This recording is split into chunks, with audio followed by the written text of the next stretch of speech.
1 2 3 చెప్పు. నీకేమి ఇష్టం? ఐస్ క్రీమా, బిచ్చీనా, చాకీనా, చిక్కీనా? చిక్కీ కావాలా? చిక్కీ కావాలా?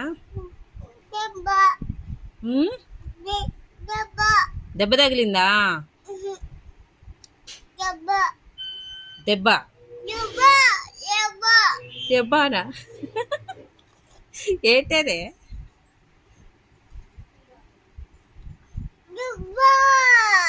డబ్బానా? ఎవరు చెప్పారు నీకు డబ్బా అని? అది దాని పేరు నీకు తెలుసా? డబ్బా దొంగ కదా. దొంగ అని ఒకసారి. దొంగ దొన్న కాదు, దొంగ.